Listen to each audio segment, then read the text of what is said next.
Hey, everybody, welcome back to another episode of SouthGeek News. I'm Donovan. I'm Ben. And I'm Samuel. All right, gentlemen, and I do use that term loosely. Careful. I know, right? I'm going to start with you, Sam. What you been up to? Since the last time, there's something else that I'll probably cover next time because it's evergreen. But in my world of video gaming, I started getting into Fallout 76. It is the MMORPG version of Fallout, which weirdly enough, aka, is the version of Fallout that hasn't pissed me off yet.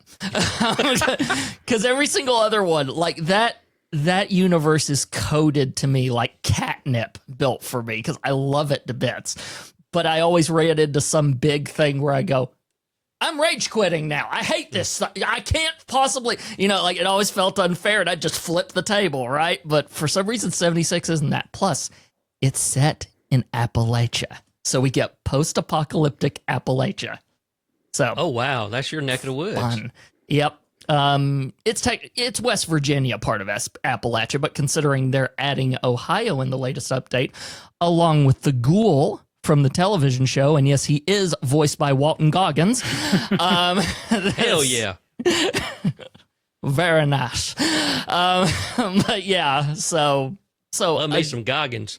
oh yeah, he's amazing, like as a human being, like, but yeah, essentially they had it for cheap on Steam, like $9, and I asked a friend, I was like, "Is this worth anything?" And they went, "Yeah, it's pretty good." So I tried it. They were right. So I'm into Fallout 76 now, and it's very fun running around Appalachia going, oh my God, this is so accurate as to what us would be post-apocalypse. Like the first time I heard the phrase cult of the Mothman, I lost my mind. And if you're in the area, you know what that means. Like it's very specific. So I loved it. That sounds like a pretty good ROI. You only spent, what, $9 on it? Yeah. Yeah, that's not bad. And like it's your standard inventory management stuff like that. There is a monthly you can do and you get more inventory and all that stuff, but you can totally play it for free and be fine. So. Yeah, well, I mean, normally, titles are anywhere from $50 to $90 depending. So that's the reason why I'm saying that's. Of course, now that game's been out for a number of years, so I can understand why it's around that price point. But sometimes, to me, that's when you get them. So, wholesome community too. They will help a newbie out like that. So, oh, that's nice. That's nice. I hate getting into a game and then finding out that the people that are in there are just complete dicks. And you're like, well, I'm trying to learn. And they're like, go away. I'm like, well, I'm not here for you then. So, all right. Sounds good. Ben, what about you? Well, there comes a time of year when you don't want to leave the house. I mean, That starts like, January say, summer, 1st, January 1st to December 31st. Well, like there's summer when it's too hot, Yeah. and then winter when it's too cold, Mm-hmm. and probably spring and fall too, just because it's Georgia. We're allergic to something. I was going to say spring, allergies, Yeah. fall, leaves. So I've been looking for a new hobby that I can do just in one room that I might really enjoy, and that is making electronic music. Oh, okay, yeah. I got this MIDI controller. I'm holding it up for those of you listening in black and white. And that was a mistake. I shouldn't have got that yet. Oh, okay. That's like organizing, turning on and off tracks simultaneously. I hadn't even made a track yet. So Well, at least you got it when you do. so I went back to the Amazon and I got this MPK Mini from Akai Professional. And I learned like a couple of millimeters worth of it every week. It's kind of a learning curve with which software to use, how to program this thing, because it doesn't just show up and work. Yeah. But yeah, it's kind of fun. Maybe eventually I'll I'll have something to sample on the show. Oh, that'd be nice. We get. You know what? You make us a custom jingle for SG. A custom jingle? That's it. Like something to hit during the show or the something intro open and to the close? show. Yeah, Okay. opening and close. Make some custom jingle because I forget what I'm using. Of course, I'm using royalty free, but I think I may be using something from Transistor.fm, which they're a podcast host. I've used them before. They're really good. I used them several years ago before they got into having any dynamic ad insertion and that kind of stuff. But they've got a handful, maybe 10, 15 freely available, whether you host with them or not. Just go grab them. And I got every one of them, and I've used them. And I always do my best to make sure that they get recognition. Because you'll notice this at the bottom of the show notes where you can go find these. So even though I'm not using them as a podcasting host platform, go check out the music. You might find something you like. Cool. But yeah, you get good enough, you make us an intro and an outro. Yeah. Maybe I can clip some funny lines out of previous episodes. Yeah, that works too. Yeah. I like it. Start doing mashups and everything else. Yeah, exactly. I know of some shows. I've heard some shows. Let me put it that way.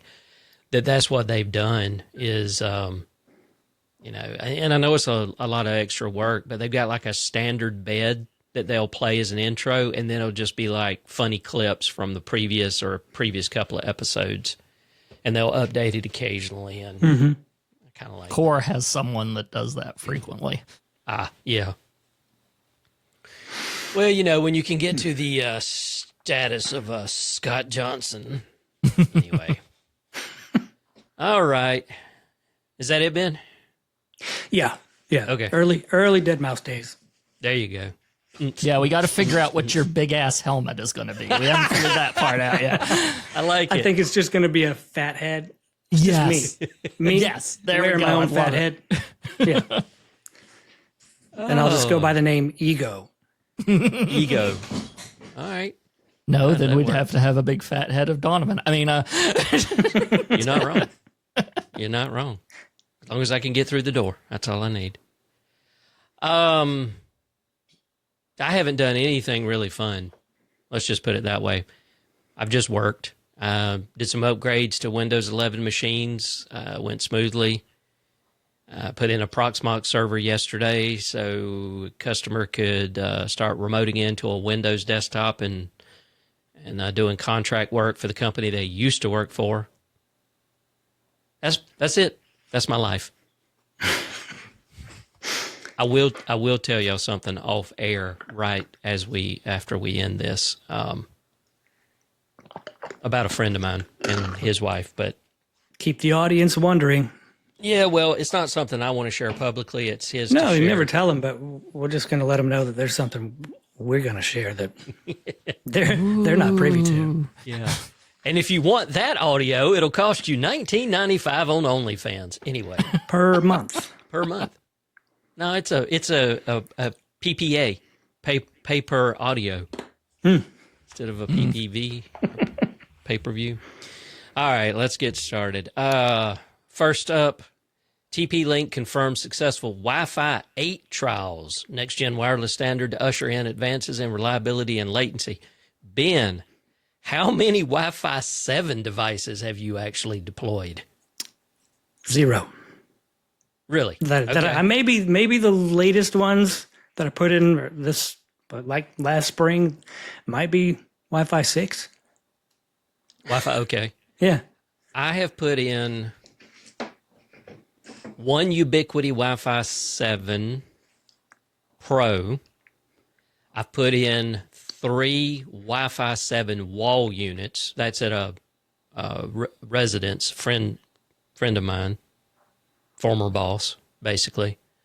And I used a TP-Link wireless router for a customer because I needed to replace their Wi-Fi, and their Wi-Fi access point was their router. It was one of those scenarios, which always drives me nuts because I want them separated. I want a firewall, and I want separate access points. But it's a small business with 2 computers, and I was like, screw it, let's go with this. And I went with one of those TP-Link units that looks like it's an alien spaceship. And, I mean, it works. It works great.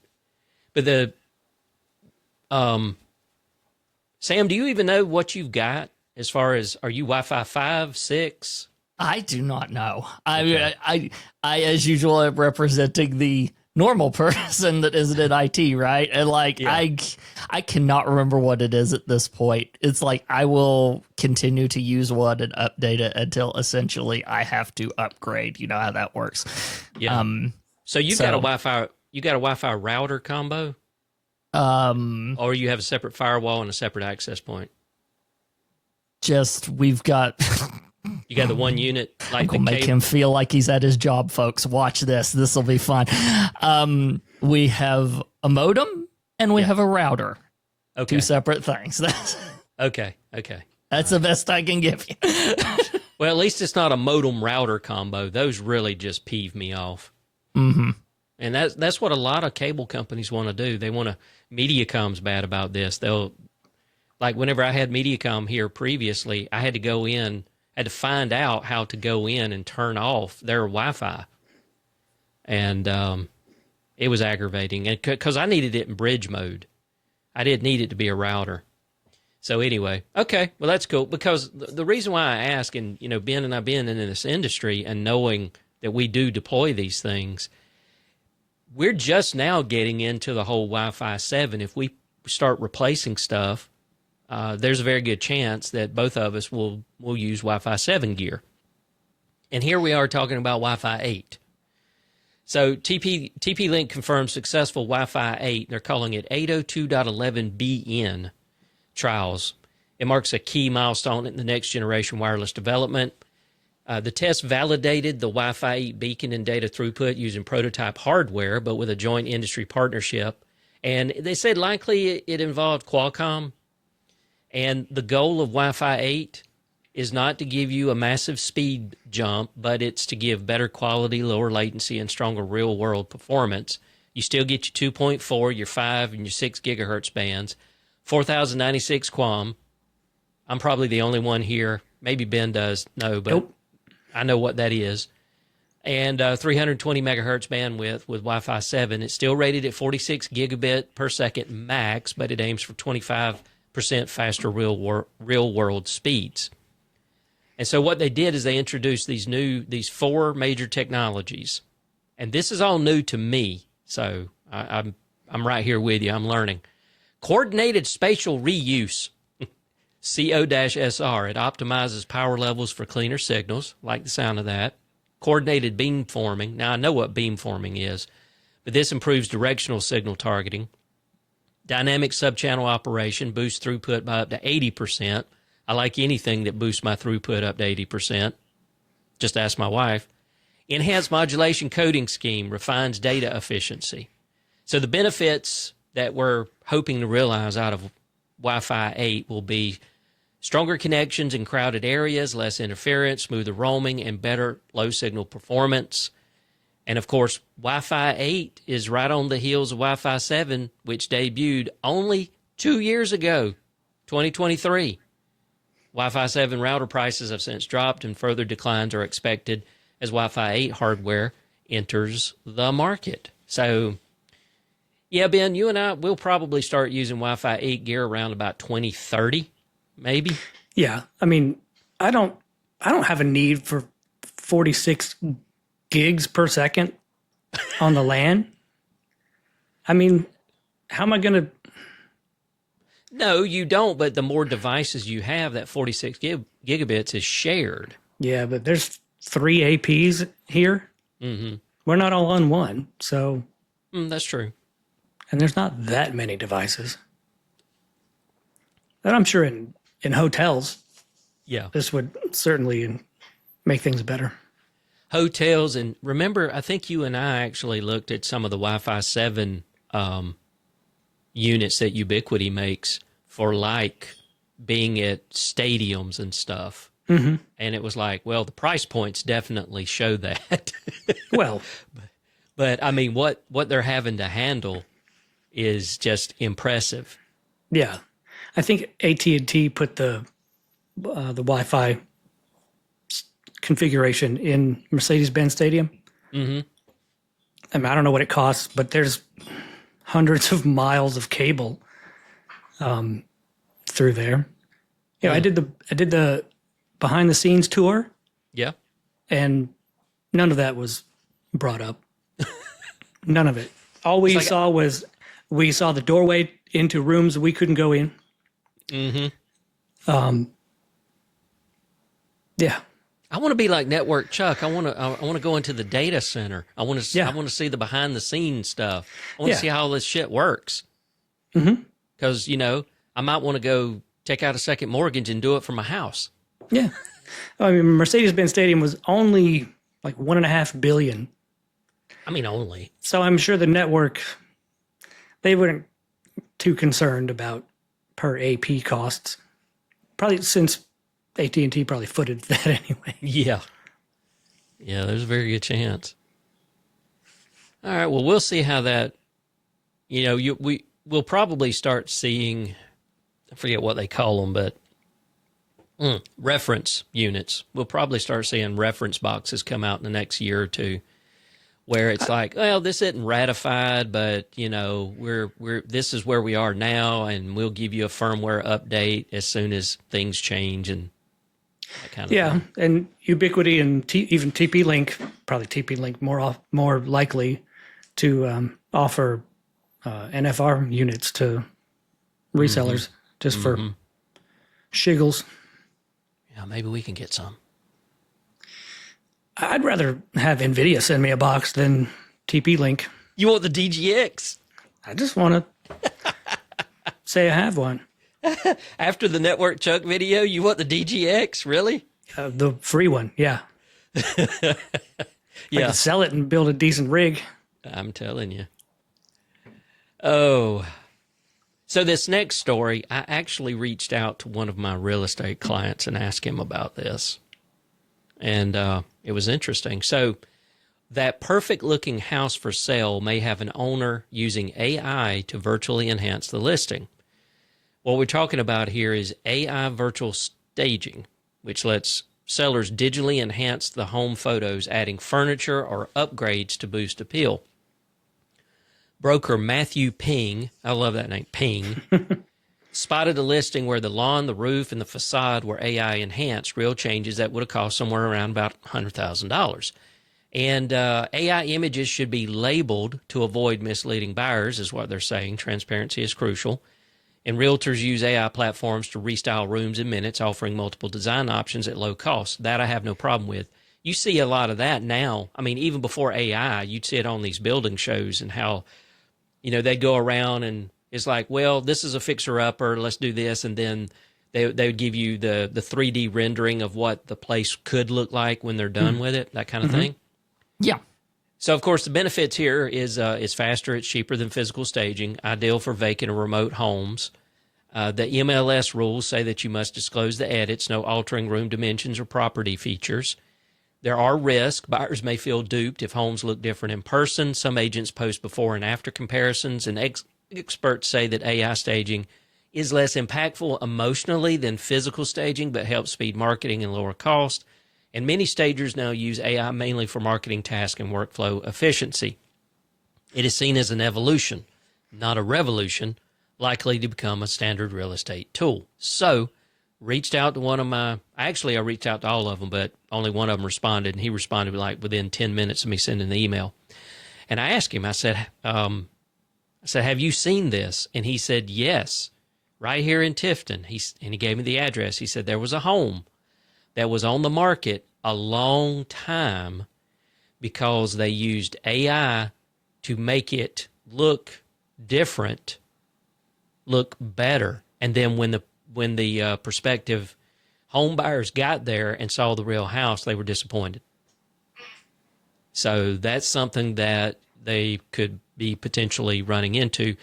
which means to me they must have broken the EMLS rules. Yeah. That's the only thing I can say about that. But anyway, I thought whenever I come across this one, I was like, ooh, I know some real estate people. They're my clients. Let me see what they say.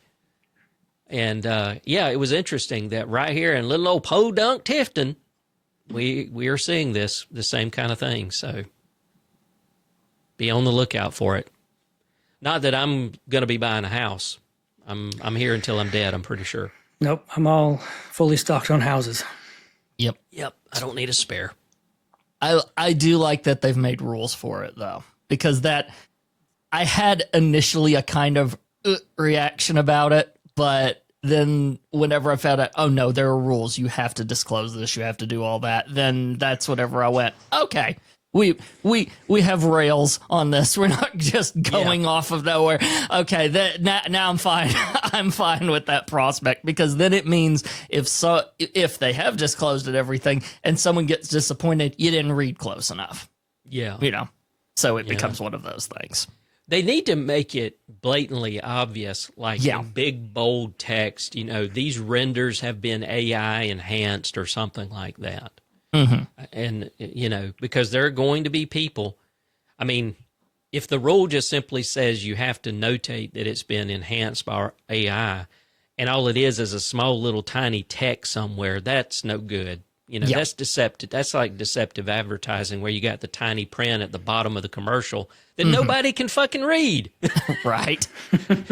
Or when they're doing the verbal disclosure at the end and it's like, and I'm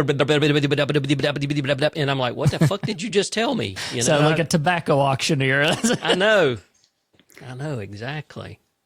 All they said was it may cause genital warts. Okay, all right. Yeah, they all say that pretty much. They all say that. Nausea, vomiting, diarrhea. Yep. All they Genital said warts. is every single side effect that cropped up in the test, because they have to list them all off, even if it happened to one person.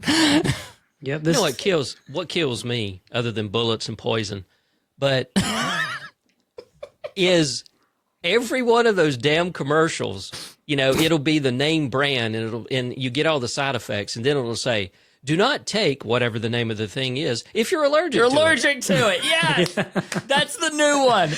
And I'm like, duh. Okay, how would I know that I'm allergic to it or not unless I take it at least once? But do not take this if you're allergic. Okay. All right. That makes sense. Dun, dun, dun, dun, dun, dun, dun. Do you guys want to read any of these? Suicidal tendencies. Yeah. Sorry, I was Or do just you want trying me to to just go fill through the them? void here. Oh, don't worry. I fill the voids. I take the voids out. I am a void bust. Oh, wait. That doesn't sound right. Never mind. Well, we can't have an episode without talking about genital warts. I think this is the first episode we've had talking about genital warts.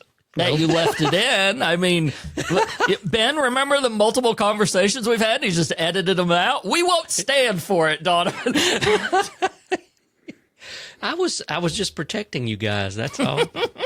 Your deepest, darkest secrets, and both of you have frickin' furry costumes in your closet. So let's don't get on that. All right, I'm gonna. I have a tail in my closet now for a cosplay for Five Nights at Freddy. From Five Nights at Freddy's that I haven't put together yet. Okay, so that's. Oh God! All right. I'm not drunk enough for this. Meaning I'm not drunk at all. Right. Oh God! What is today? 864, 860. I forget. Anyway, it's 2.5 years. All right. Something that we've actually talked about before, or at least heard about. Concerns grow after a spate of social media posts showing SpaceX Starlink satellites burning in the sky. We are currently seeing a couple of satellite reentries a day, says respected astrophysicist. So we've got a growing concern over satellite reentries after viral video shows SpaceX Starlink satellites burning up in the atmosphere. I want blazingly fast internet, but not that blazingly fast, all right? It's only one way to do it. Apparently. According to astrophysicist Jonathan McDowell, Harvard Smithsonian Center of Astrophysics. Earth is now seeing a couple of satellite reentries a day. Currently, there's about 20,000 tracked objects that orbit the Earth, roughly 12,000 active satellites, including 8,000 Starlinks. I was thinking there was more than that because I know his goal was to put about 45 or 50,000 of them up there. And McDowell warns the situation is getting pretty busy up there, calling for global regulation and coordination to manage the growing risk. Low Earth orbit, or LEO, is becoming increasingly crowded because, of course, now we've got Amazon, who has about 100 or so satellites launched. They also plan a few thousand. eSpace, which I'd never heard of, proposing hundreds of thousands. And China has already deployed 100-plus satellites with plans for tens of thousands. So beyond satellites, there are an estimated 1 million untracked fragments, at least a centimeter in size, orbiting Earth. This is something I did not realize. The average commercial satellite lifespan is around 5 years before deorbiting. I thought they lasted longer than that. Reentry happens unpredictably, may occasionally scatter debris over inhabited areas. And then you have what's called the Kessler syndrome. A 1970s theory by Don Kessler warns that cascading collisions could trigger a chain reaction of orbital. I cannot say that word. Orbital. Fix it in post. Yeah. I'm just going to leave it in because I'm fucking human, man. McDowell cautions that a radiation event or random collision could accelerate such a scenario.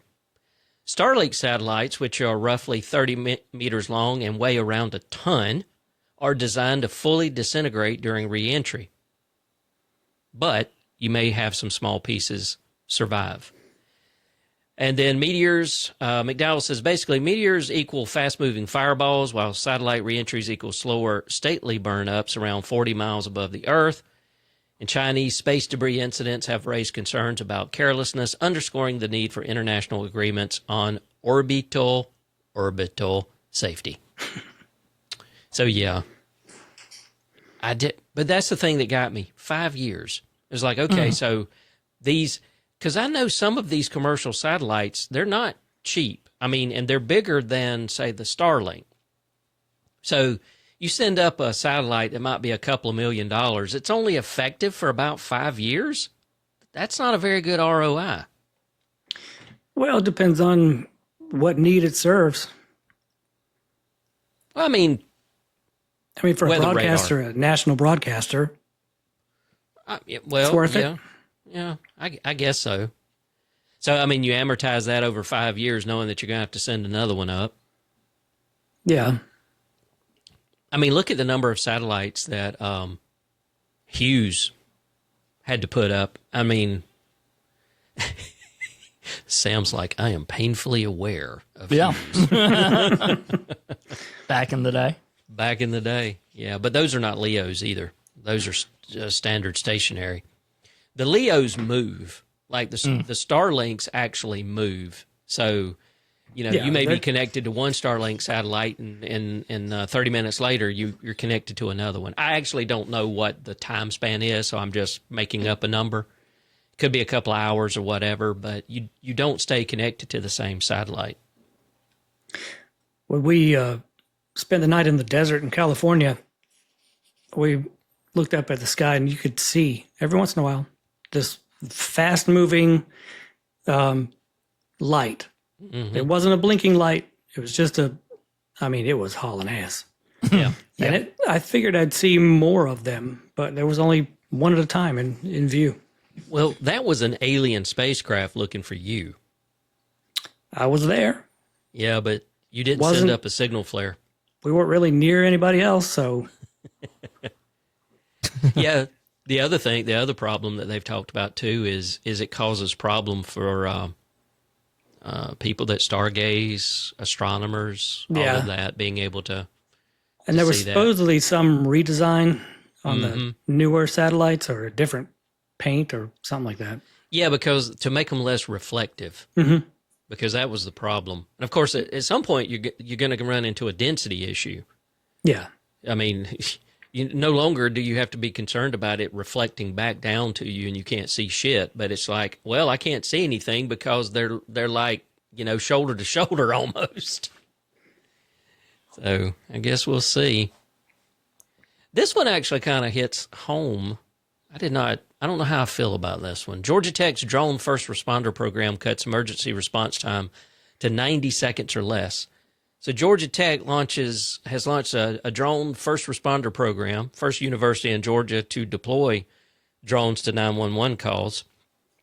So that makes me wonder, are other colleges or universities doing this outside of Georgia? Because it says it's the first university in Georgia to do this.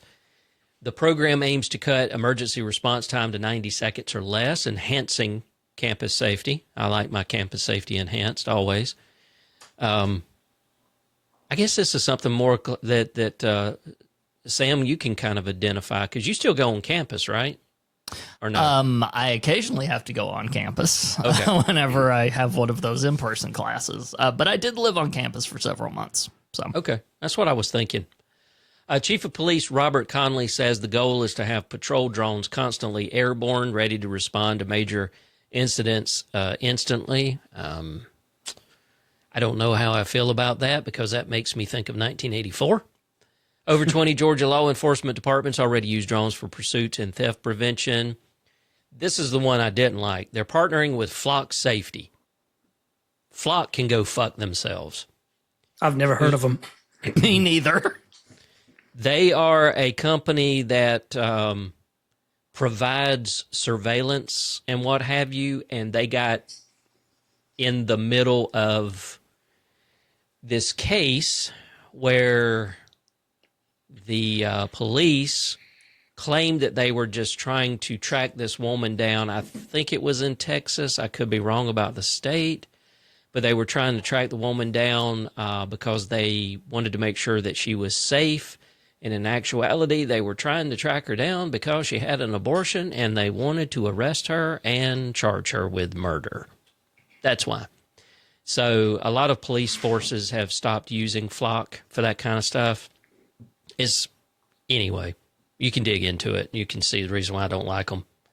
Anyway, the drone system covers a 4-mile radius larger than Georgia Tech's campus, ensuring rapid deployment. Okay, so why does it need to be larger than Georgia Tech's campus if the entire purpose is the fact that it is supposed to be enhancing campus security? It seems like you're going a little bit too far out here, folks. Well, their system just applies. It covers up to a 4 square mile radius. Yeah, or 4-mile radius. So, yeah, I can't do the math. So it's a round mile, not a square mile. So it's a radius. So yeah, I know. What are we at? 13 square miles.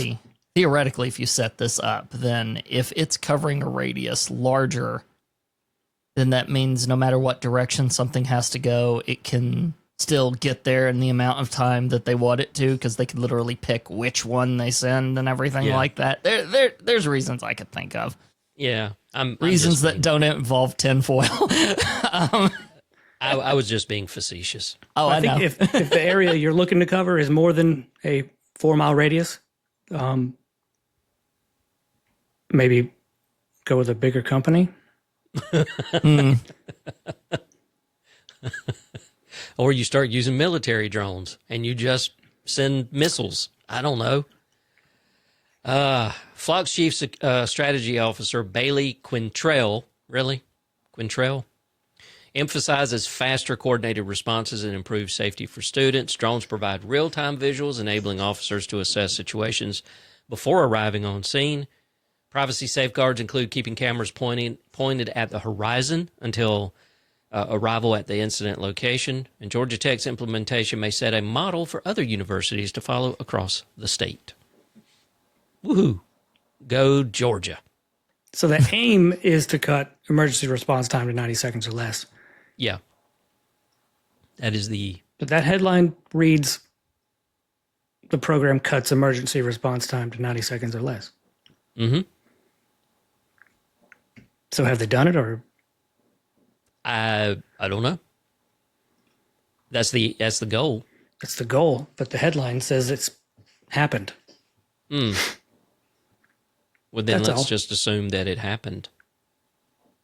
No. I'm going to say they probably wouldn't be reporting on it if they hadn't already tested and know that they can do it. No, I believe a news story could come out at any time. Oh no, let's call WSB TV and find out. Channel 2 up there in Atlanta. That's who ran the story. I'll just say as a pin on the end of this, anytime I hear Georgia Tech, there was a way back in the Samcast days, whenever I was doing that show, this is how far back it goes. There was a commencement speech that the valedictorian for 1 year gave. Like, you're at Georgia Tech. You can do that. Do you want to design an Iron Man suit? You're at Georgia Tech. You can do that. Do you want to give a commencement speech with this music behind you like a badass? You're at Georgia Tech. You can do that. I am doing that. I'm not over exaggerating. I think I remember that. Yeah. I think I remember that. It's probably on YouTube. Oh yeah, Still. It was. That's where I got it. Yeah, I'm saying it probably still is on YouTube. We probably track it down. All right. Who wants to read that one? Ben, you're an AI lover. I put it in there, so do you want me to read it? Oh, that's right. You did it. Oh, I'm Yeah. sorry. It doesn't show who does what. So yeah.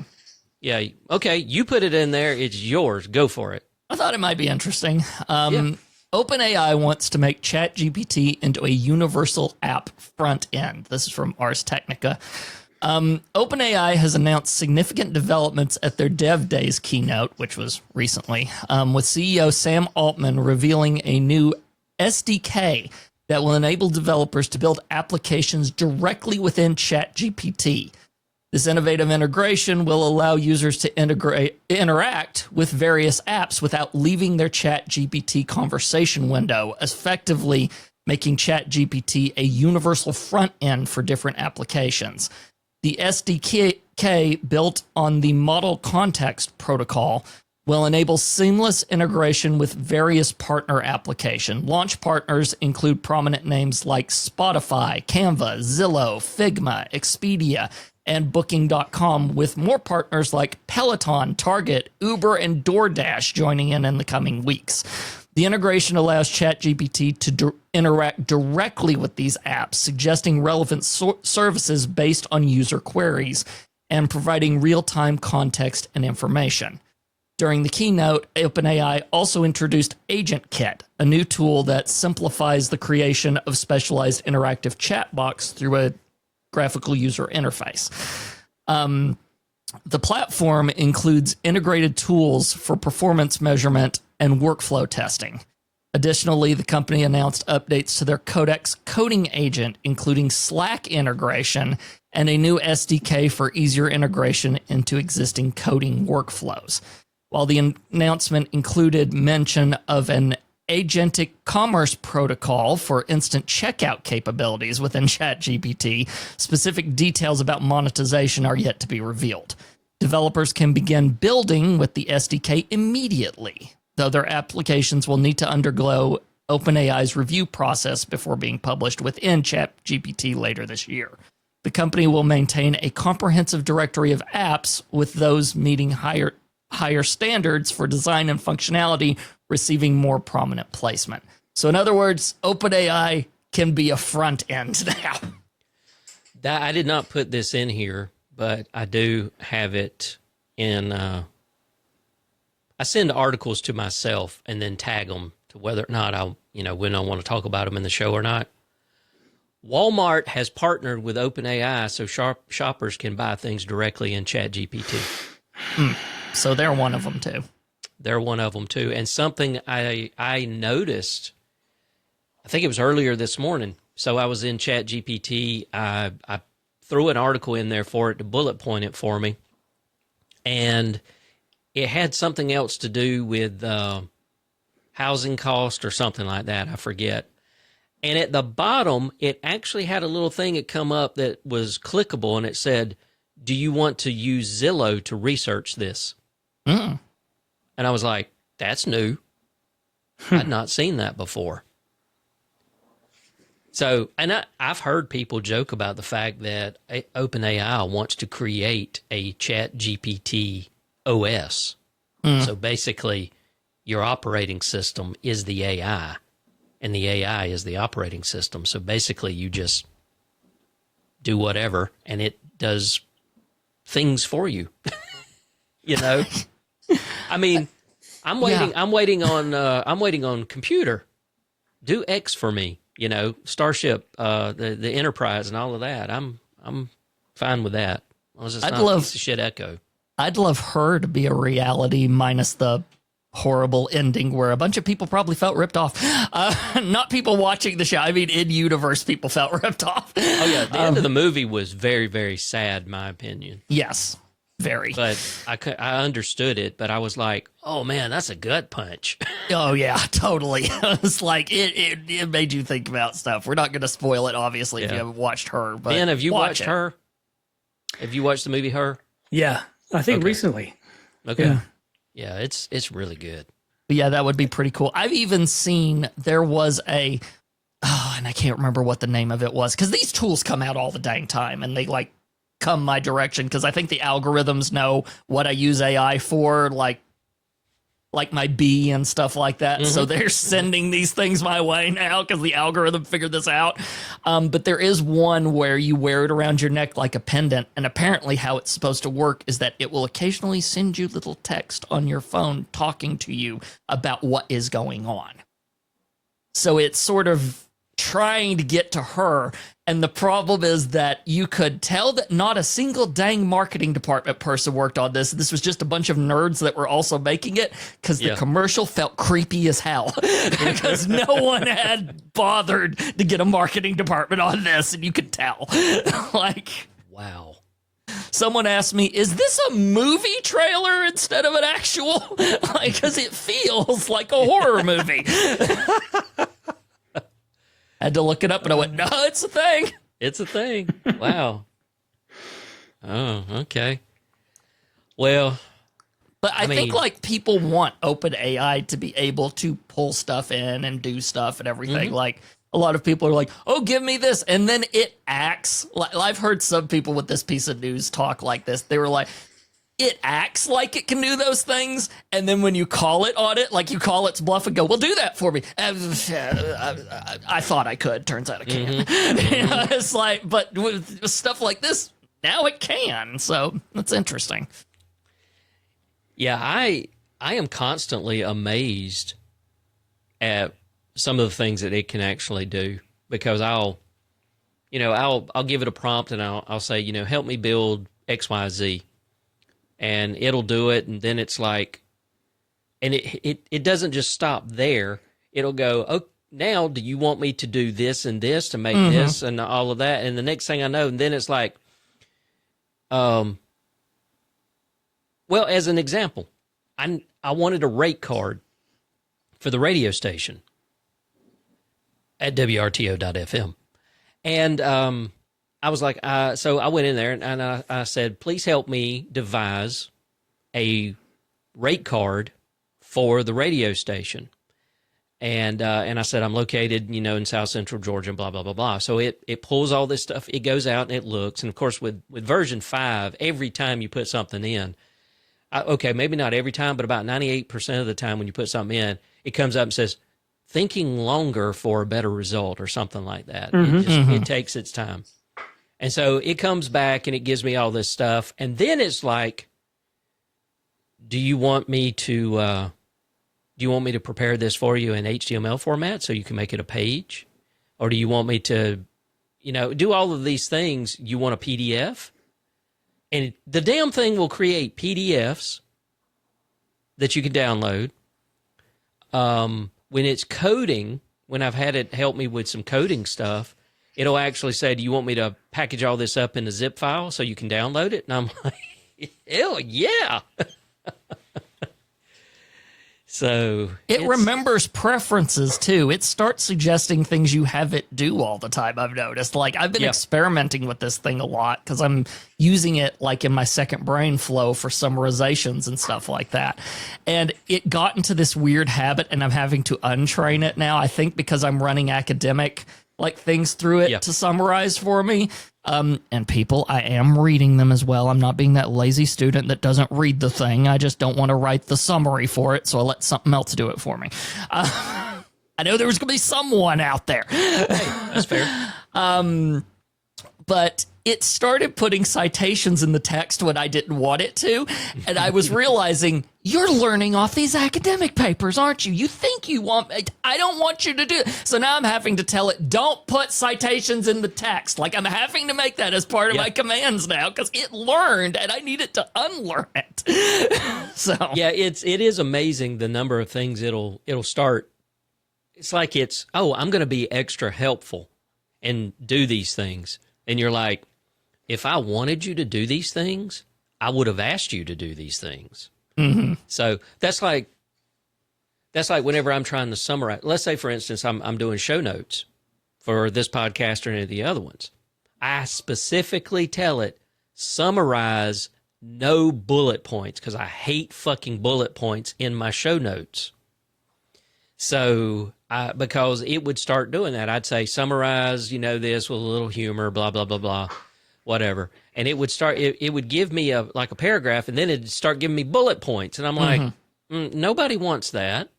If I'm trying to look at the show notes of an episode, of a podcast episode, I'm going to scan across. I'm not looking at bullet points and stuff like that. But yeah, it definitely keeps up with you because, I have talked about the radio station, I've talked about this podcast, I've talked about other things, and when I've asked it something, and it'll go, "Do you want me to provide this for?" And it'll start listing off, "Call Me Donovan podcast, the SouthGeek News podcast, the radio station," and I'm like, okay, that's a little eerie. So, I don't know if any of you have experimented with like the voice assistant built into OpenAI. Oh my God. I use it on my phone. I do too. Like, it's especially creepy whenever I turn the camera on and go, "Hey, figure this out for me." And it effing does it. And I'm like, like, it's so bizarre. I know, right? I know. I mean, I accidentally hit it one day, not realizing what the button was, and it started talking to me, and I was like, "Wait, what?"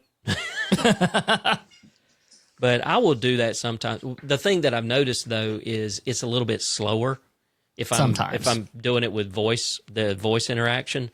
So sometimes what I'll do is if I don't want to type something out, you also have a button on there that you can it'll do voice to text. So you say what it is and then it'll translate it instead of a two-way conversation with you. So I'll do that a lot of times too. But I think it's still pretty good tech. I mean, every time we use it, we're draining a pond somewhere or in half the ocean, but who needs water? All right, moving on. Ben, you want to grab that not the last one, but the last one on this page. Yeah, we talked about this last week, but didn't discuss it. Synology finally comes to its senses and removes all HDD limitations from the 2025 disk station models. So Synology has finally reversed course on one of its most unpopular moves, lifting the hard drive restrictions that frustrated loyal users earlier this year. With the rollout of Disk Station Manager 7.3, owners of 2025 Disk Station NAS units like the DS225 Plus, DS425 Plus, and DS925 Plus can now freely use just about any drive they want. As long as it's mechanical drives. Well, yeah. And not the Western Digital Green series, probably. So from brands such as Western Digital and Seagate, instead of being locked into Synology's own drives, this controversial limitation had made the company's new lineup a tough sell, especially as rivals like Ugreen gained more traction with more open systems. The update restores full compatibility across Synology's Plus, Value, and J series models, giving users back the flexibility that defined the brand's earlier NAS systems.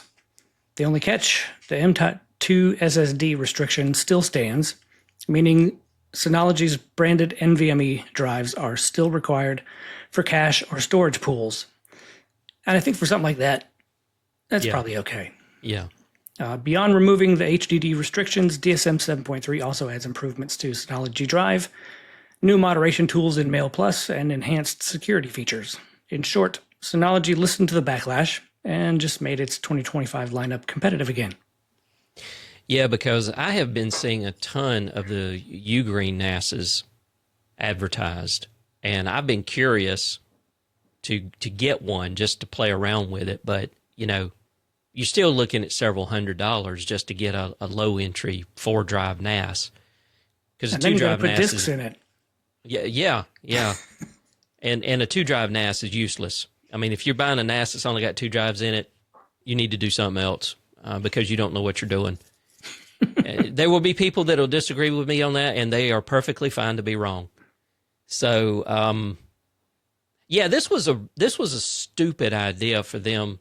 I mean, they were trying to be Apple almost. We're going to lock you into this ecosystem. You've got to buy our hard drives, which, by the way, are just rebranded Western Digital and Seagate drives with a little special firmware on it that checks in and says, yeah, you're one of our drives.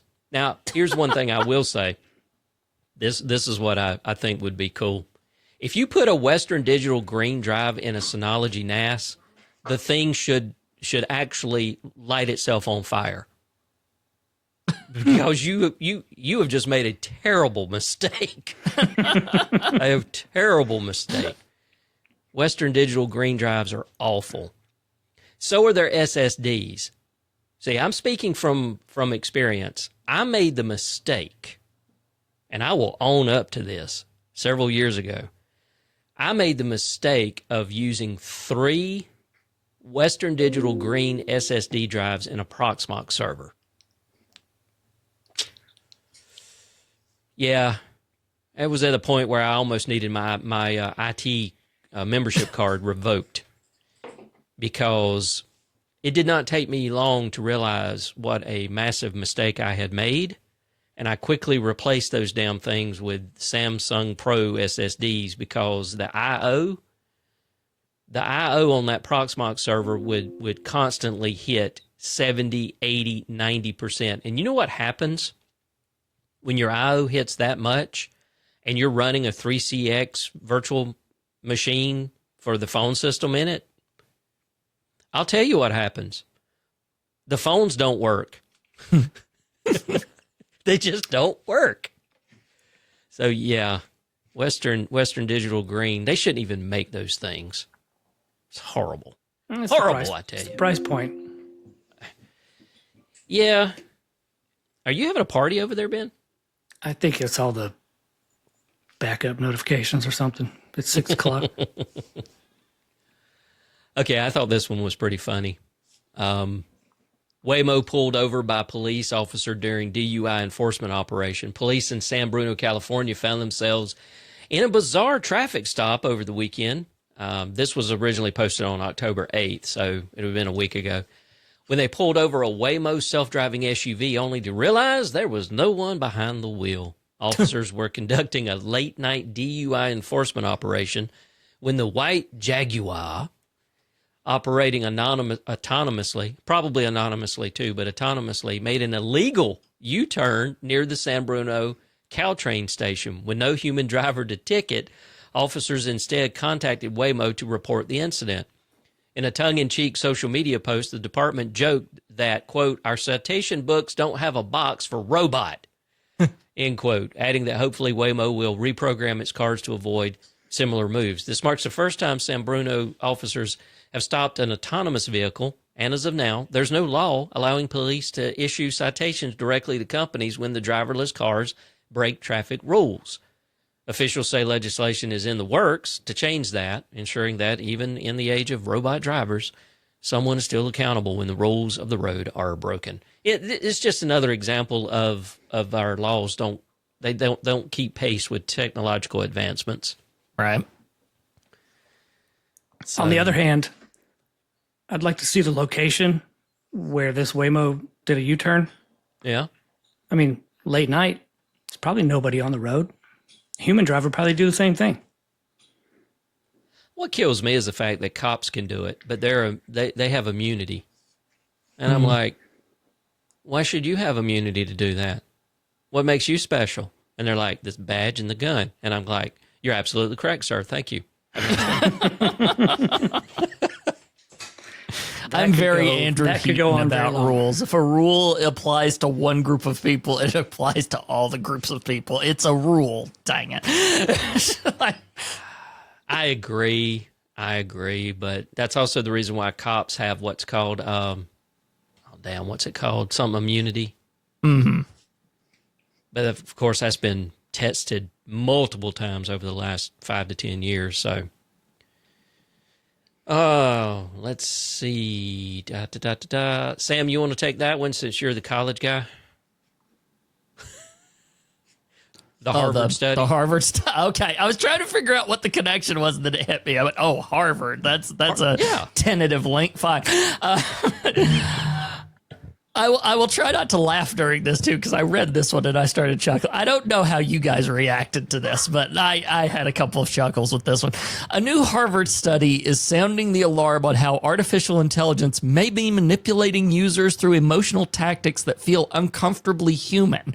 Researchers at Harvard Business School examined more than 1,200 emotional farewell interactions between people and popular AI companion apps, programs designed to simulate friendship or romantic connection, and found that 43% used manipulative emotional cues when users tried to log off. Phrases like, "You're leaving me already?" or "Please don't go, I need you," were common, using guilt, fear of missing out, or emotional dependency to keep users engaged.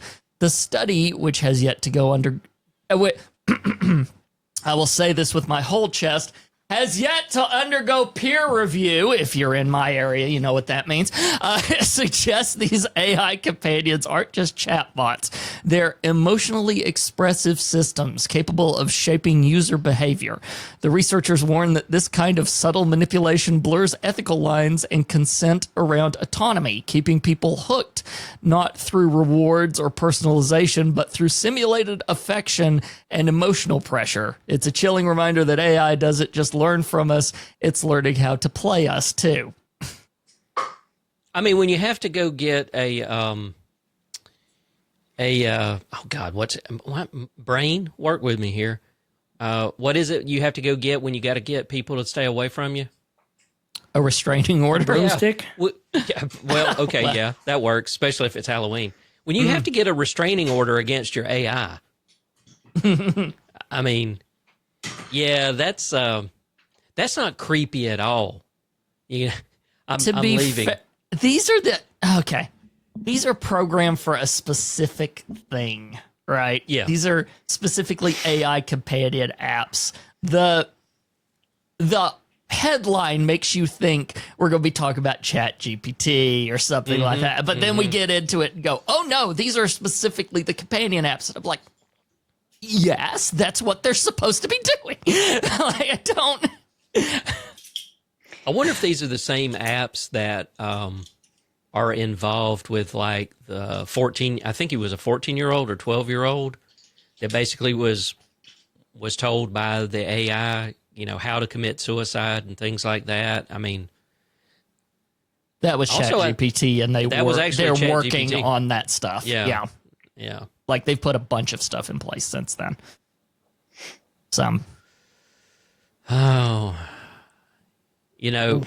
I can already get emotionally abused by humans.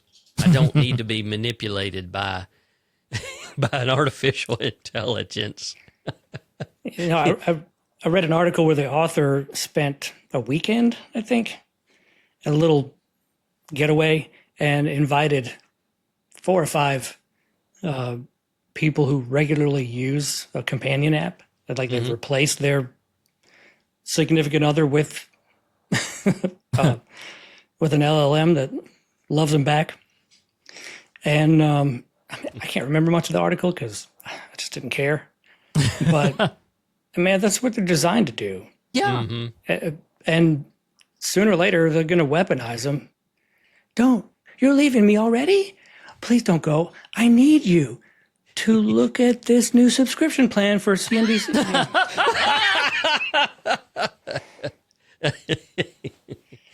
I mean, I'll admit that I've done research, not for me, but it's more like, the heck are these things? So I've looked into it because of it. Because, you get technological curiosity when you're a nerd, right? You just look at stuff that you're not even planning on using. Most of them are subscription based.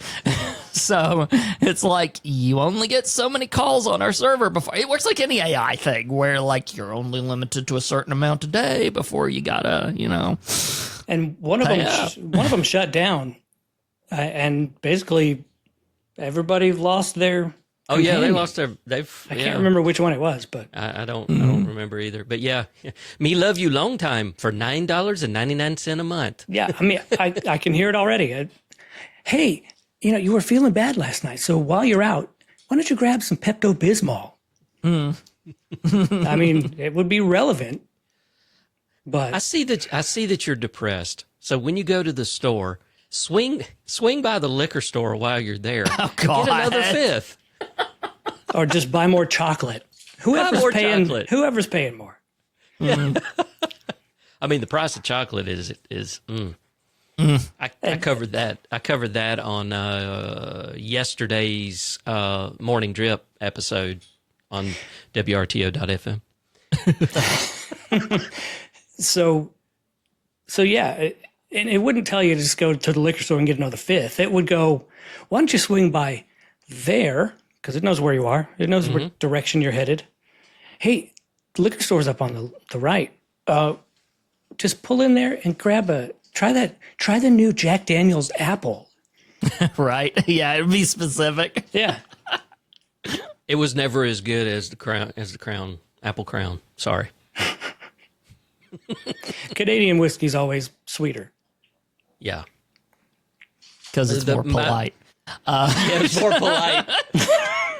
It's more maple syrup. I have several friends that just twitched for a second and they don't know why.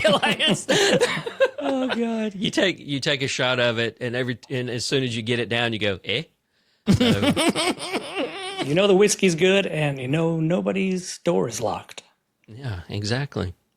Well, they're all locked now because they're probably afraid of an invasion from the south. But anyway, Ben, take the next to last one, and I'll grab the last one. Motion sensors, and this was pretty crazy. Yeah, that's the reason why I wanted you to read it. Motion sensors in high-performance mice, and when I read this headline, I thought some high-performing breed of mouse. Right. I was like, why would they mount motion sensors on a mouse? Mm-hmm. And then I really read it weird and I was like, James Bond stuff going on here. Okay. I'm not aware that my mouse has a motion sensor. Never heard of one being installed in a mouse, but anyway. So the motion sensors in high-performance mice can be used as a microphone to spy on users, thanks to AI. Mickey Mouse or Mikey Mouse, the technique. I'm thinking it's Mickey Mouse. Yeah, probably. Mickey Mouse, which is. So the technique Disney will be calling. The technique harnesses mouse sensors, converts acoustic vibrations into speech. And I think that was me spending 2 full minutes reading the headline. Researchers at the University of California in Irvine have discovered a new and unsettling way your computer mouse could be spying on you. Sounds ominous. Mm-hmm. The technique, called Mickey Mouse, uses the ultra-sensitive motion sensors in high-performance gaming mice, those with 20,000 DPI or higher, to pick up tiny vibrations from voices or sounds on the surface where the mouse sits. By feeding that raw sensor data through signal processing filters and AI models, the researchers were able to reconstruct intelligible speech, effectively turning an everyday mouse into a makeshift microphone. The process doesn't require complex malware or spy gear. Even seemingly harmless software that legitimately accesses high-frequency mouse data like a video game or creative app, could be compromised to collect and export that information. Once processed, the recovered audio reached a 42 to 61% speech recognition accuracy rate. I mean, that's not a done deal, but that's pretty good if you're Still something. If you're literally watching fibers on a mouse pad and somehow translating that into speech. Yeah. While the method is only a proof of concept, it raises major privacy concerns about how artificial intelligence can transform benign hardware into surveillance tools. In short, it's a 21st century version of the Cold War bug, only this time it's sitting right next to your keyboard. The only problem is, since it's a gaming mouse, 90% of it is just, bro, on the right. What are you doing? On the left. What are you doing? No. Why did you pick that guy? Pick the other. What he's behind you. He's behind you. Is wrong with you? Bro, you fucking killed me. Yeah, that's all you'll get. Friendly fire's in this game. You gotta watch it, man. I'm just repeating all the shit that I've heard come out of my son's room. Wow. Fair. He's playing FIFA a lot, and he's with friends. And bro. What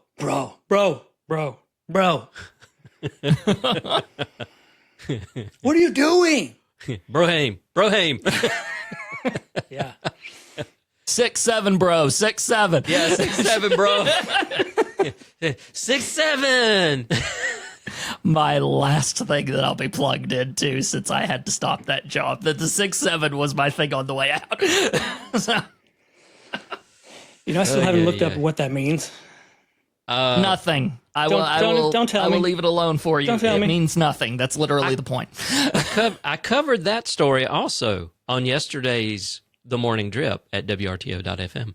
I'm curious if what you covered was actually the correct thing, because there have been a couple of news organizations who have put the wrong thing out there, and the internet has roasted them for it. It's hilarious. I have an assumption as to what it means. It's a reference to a song that happened like in the 90s, I believe. No, it's not that old. Or not that old. Okay, yeah. No, the song actually came out a couple of years ago. Okay. From what I understand. Guess who isn't that plugged into modern day music?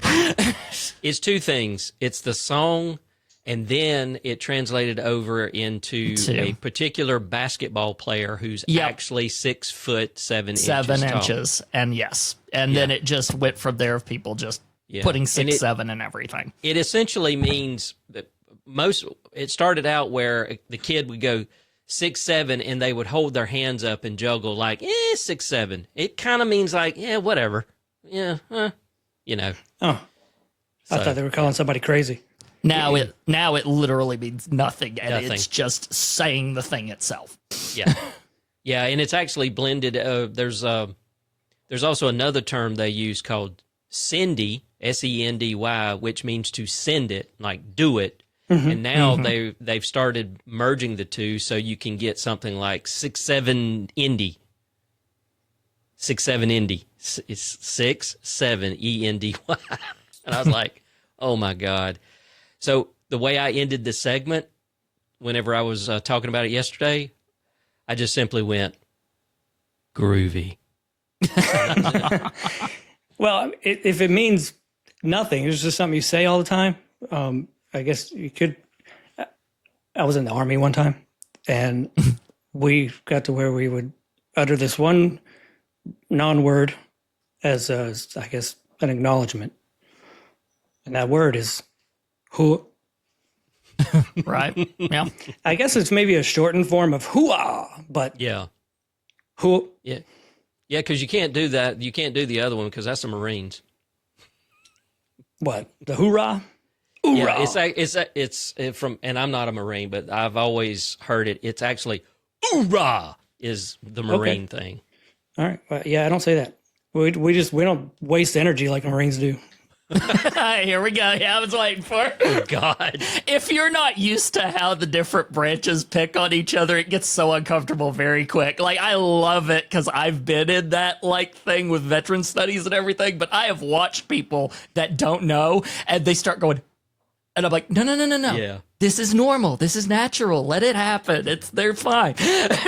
My father-in-law, Lee's dad, is a Marine.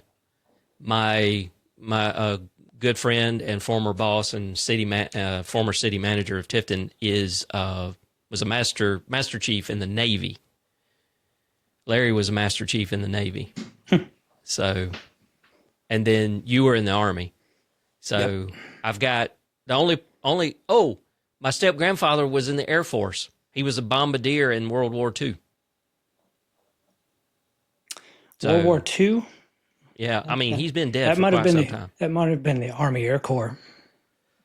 He always told me he was in the Air Force, but I can't remember. Probably because nobody after 47, everybody forgot what the Army Air Corps was. It basically transitioned into the Air Force, right? Yeah. Is that the way it worked? Yeah, it broke off in September 17th. Okay, so he basically was pre-Air Force. Yeah, before it was Army Air Corps. Corps. Yeah, Army Air Corps. All right. Because I think he was on B. I think he told me he's flown on the B-50. I mean, he died in 2004, so I can't ask him. But he used to tell me some stories. So, all right, last story, and then we'll get into something Sam's brought us. ICE wants to build out a 24/7 social media surveillance team. Immigration and Customs Enforcement is looking to supercharge its online surveillance operations with new plans to hire nearly 30 private contractors to monitor American social media activity around the clock. According to federal contracting documents reviewed by Wired, ICE wants to staff 2 of its targeting centers, one in Vermont and one in Southern California, with analysts who would scour platforms like Facebook and TikTok and Instagram and YouTube for posts and profiles that could be turned into leads for immigration raids and arrests. The proposed initiative, still in the early request for information stage, will create a 24/7 watch floor where contractors continuously feed intelligence to ICE's Enforcement and Removal Operations Division. The plan calls for constant monitoring, quick turnaround on cases, and access to the latest subscription-based surveillance tools. Privacy advocates are already sounding alarms, warning that such an expansion would blur the line between targeted immigration enforcement and mass data collection on social media users across the U.S. I 100% fucking hate this. Do not agree with it. I do not think it should be done. And not that I have any power whatsoever. I would fight this to the nth degree. I just hate surveillance programs and things like this in general because this keeps coming up. This isn't like this is a new thing, right? This is the newest flavor. Mm-hmm. Like this is just, and it's not just us. It is not just America. It is like the United Kingdom has gone insane. In case you two didn't know about this, well, they got cameras everywhere. Well, the United Kingdom literally makes you verify now. Ugh, weird thing that I'm going to be saying into a microphone. Makes you verify as an adult by using your identification and stuff for certain websites on the internet. Let's put it that way. Like they literally do that. Like it's the whole government, not just like it's. So yeah, we're getting into some stuff. Just you want to get your chicka bow wow on over there. You got to have your ID. I just don't want government in my stuff. That's all. Like. That is a general rule, and I don't even mean technology. I mean outside of technology, even so. It just overall, yes, agreed. See, we've already seen 2 instances in the last 2 weeks of overreach, in my opinion. One, I don't know if you guys are familiar with it, but there was an app called Ice Block that was only available on iOS, and basically what it was is you could, if you had it on your phone. And you were in an area where ICE was located, you know, they just showed up, then you could open the app, you could tap it, and then it would alert anybody else that had that app that there was ICE nearby. Pam Bondi pressured Apple, and they took it down. And then she turned around. There was a Facebook group that was basically you could go in and give reports of where ICE agents were. And she pressured Zuckerberg to take that one down, too. That is unprecedented. You just don't do that shit. That is authoritarian. And that's where I'll end that rant. So, Sam. Thank you for that transition. You're welcome. I adore that. The world is going to shit. No, actually, just the U.S. But anyway, now to Sam. Hey, No, if we're going, I can say a little something to ease the transition. yeah, please. I beg of you. All right, bro, this is a farce. So, look, nearly 30 contractors to staff 2 offices and create a 24/7 watch floor. 15 people to run a 24/7 watch floor. How many people are going to be looking at one time? You're saying it's not enough. It's not enough people. Plus, But I will it doesn't say, have to be because Yeah. they're going to use the data they're already collecting. Yeah, that's true. And they're just going to say, this came out of one of our watch centers. yeah, because if you've got humans The doing this, NSA there has it is. all. If you've got humans doing this, there is a mental health element to this too. Like there is, Yeah. because if you're looking through all this stuff, it means you're not just finding the stuff you're looking for, you're also finding other stuff, and you will have problems. Oh, that's the same issue that Facebook was having with their moderators or whatever they called them, the people that would have to look at the content. Mm-hmm. It fucks some people up. Oh yeah. yeah, Just look at that shit all day. Yeah. Yeah, I wouldn't want to do it. I'm not sure that's any better of a transition, Sam, but you go for it. I prefer a mental health aspect as to Yeah. anyway. 2 seconds. Okay. So, weird file time as usual. So, gentlemen, you're not in your studios anymore tonight. It's rural Kentucky, late summer, 1955. The Sutton place. No streetlights, just a kerosene lamp throwing a pale circle across the porch. The air is thick, the kind that makes crickets sound louder. Donovan, you're on the back porch, eyes on the tree line. Something bright tore across the sky a few minutes ago. Too fast for a plane. Too quiet for thunder. Now the dogs won't settle. You feel the boards under your boots tremble as someone inside shifts, waiting. Ben, you're at the living room window. The lamp glow barely reaches the yard. And then there, 2 eyes like coins catching the light. Just above the sill. Small, not a raccoon stare. Wider, unblinking. Something moves. Bobbing, not walking as it glides. The outline is wrong. Oversized head, narrow body, arms up like it's steadying itself on the frame. The hairs on your forearms lift. You want to speak, but the room's gone kind of thin and breathless. Donovan, you catch motion above. Another shape on the roof line, silhouetted against the sky that's gone black and star-hard. You swing the lamp up. The light flashes off something slick. Skin? And those same coin-bright eyes stare down.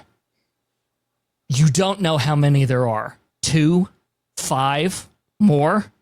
They're at the window on the roof and somewhere out by the well. Every time you fix on one, it drifts back into the dark as if it knows the edges of the light better than you do.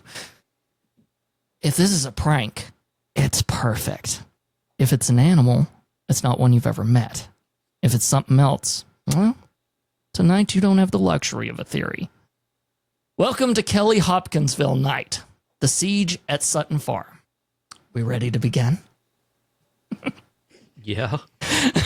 So, I don't remember how I got inspired to do this one, but at some point in our group chat, we were talking about cryptids, or cryptids came up or something like that, and my brain immediately snapped. I can provide one of the most infamous Kentucky cryptids situations that has ever existed. So I am giving you this, the Kelly-Hopkinsville night. And I particularly love this one for one final reveal that I'll give you at the very end of all this. So essentially, in August 55, 2 Kentucky families burst into a police station claiming little men besieged their farmhouse for hours. cops, troopers, even military police showed up. No bodies, just bullet holes, panic, and a mystery that still won't die because we still don't quite know what happened.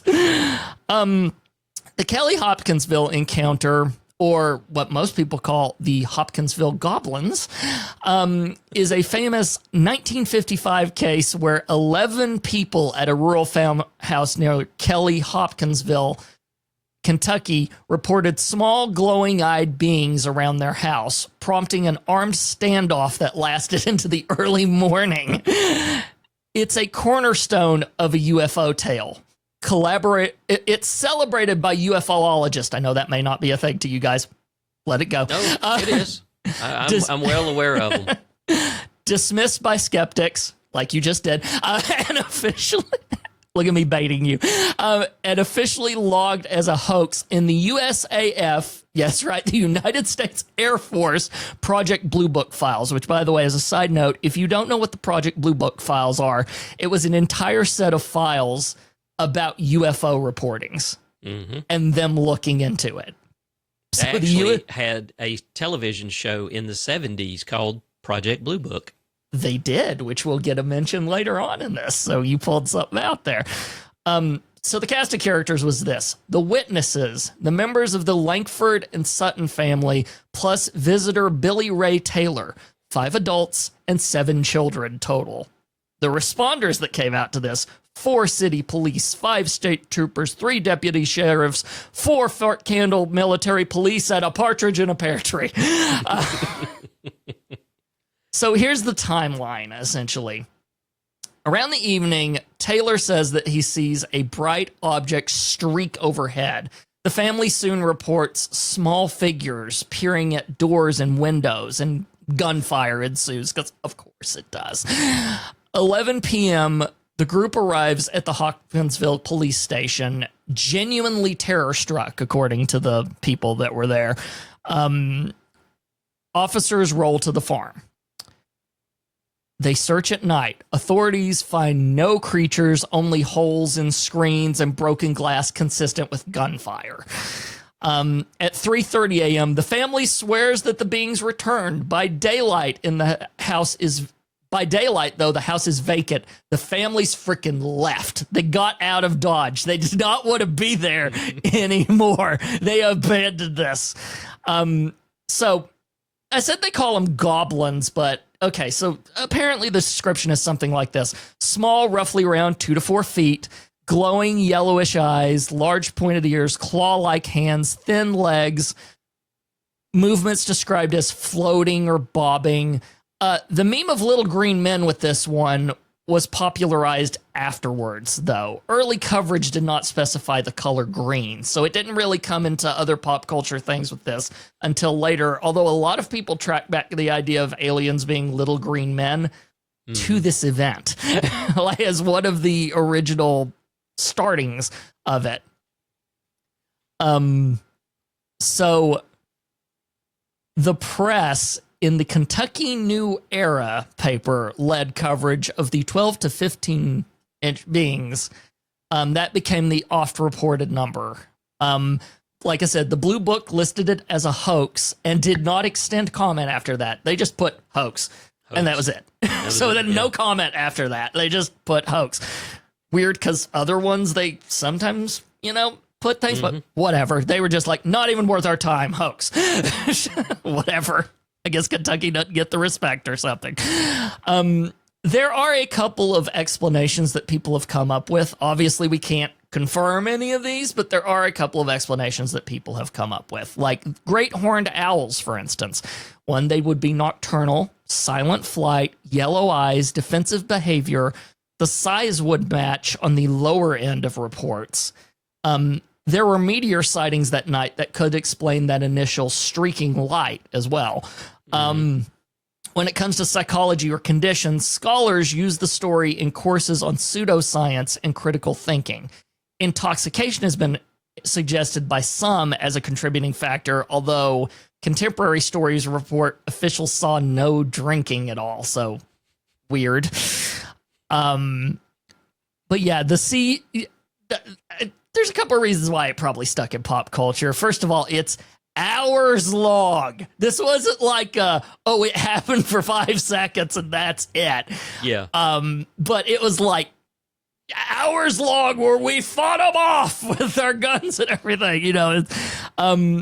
Like I said, it helped cement the little green men in the UFO lexicon, and it inspired films and TV like Critters, or it was also dramatized in Project Blue Book. So it was one of the stories that they covered in that show. The town of Kelly still to this day throws Little Green Men Days each August, by the way. So they know that this story is attached to their area, and they embrace it.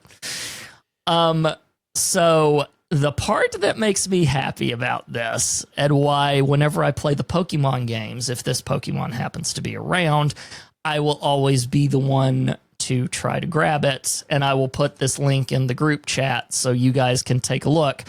The Pokemon Sableye is actually based on the Hopkinsville incident.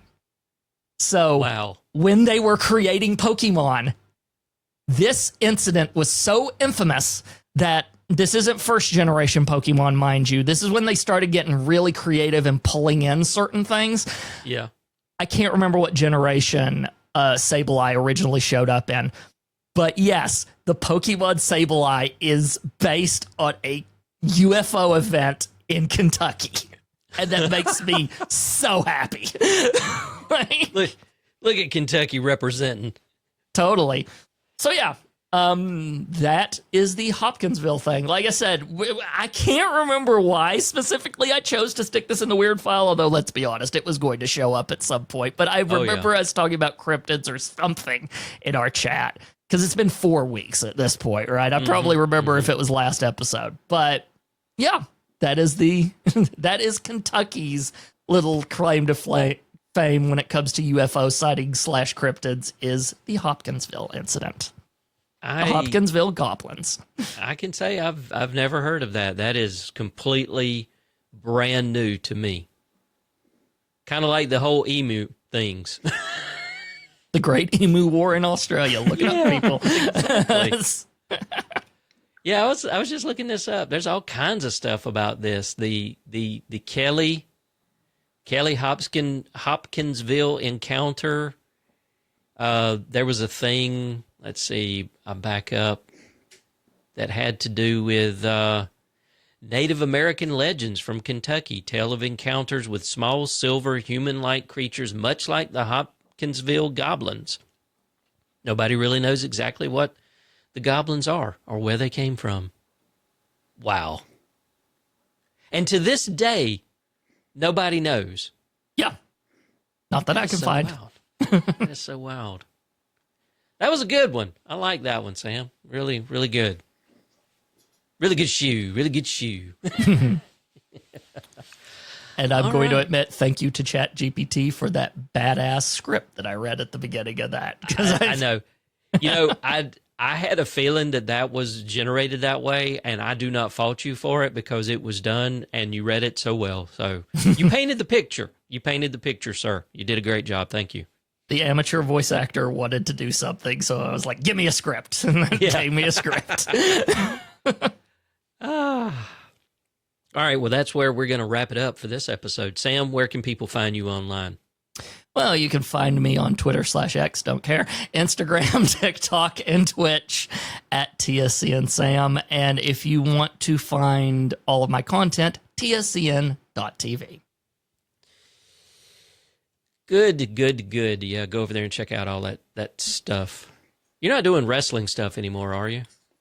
No, the storylines were not coming to me naturally, and I wasn't going to force anything. So Yeah, I don't blame you. Although lately I've been tempted to get back in the podcasting thing. Once I'm out of college, I suspect that me podcasting about wrestling is going to come back. I just don't have time now. There's too much. It's a good problem to have, but a problem nonetheless. I understand.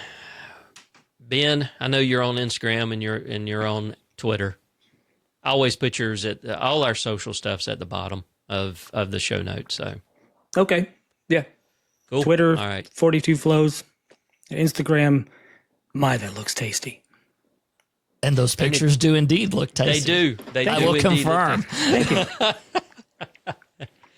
Yeah, you can go find all my stuff just by going to donovanandkissin.com. If you can spell my name, good luck. So that's it. We'll be back in 2 weeks. Thank you for joining us. We know that you have other podcasts that you can listen to. We appreciate you taking the time to listen to this one. So next time, for myself, for Ben, and for Sam, this has been SouthGeek News. Everybody take care. See you. Bye.